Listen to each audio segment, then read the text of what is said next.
আসসালামু আলাইকুম। বিসমিল্লাহির রহমানির রহিম। হিরো আলমের উপর হামলাকারীদের বিরুদ্ধে হত্যা চেষ্টার মামলা।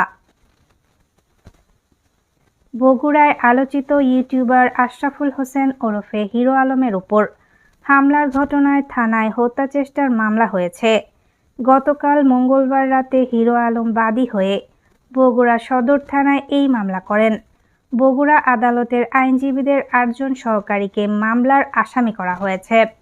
মামলার আসামিরা হলেন বগুড়ার নন্দীগ্রাম উপজেলার রথউইল গ্রামের মামুন আহমেদ, শাহজাহানপুর উপজেলার মাদলা ইউনিয়নের ডাকান্তা গ্রামের আবু হাসান, বগুড়া সদর উপজেলার ফাপুর গ্রামের শামীম হোসেন, গাবতলী উপজেলার বুরুজ গ্রামের নাজমুল ওরফে সবুজ, বগুড়া সদর উপজেলার উলিপুর গ্রামের নুরুল ইসলাম, বগুড়া সদরের কুকরুল গ্রামের সবুজ, সদরের দোবাবাড়িয়া গ্রামের উজ্জ্বল, হাজরাদিঘি গ্রামের জাহাঙ্গীর।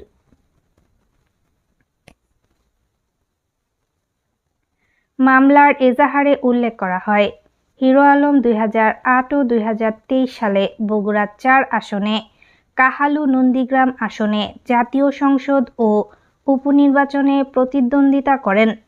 ভোট গ্রহণের দিন বিগত স্বৈরাচার সরকারের নির্দেশে যুবলীগের কর্মীরা কেন্দ্রে হিরো আলমকে মারপিট ও হত্যা চেষ্টা করেন।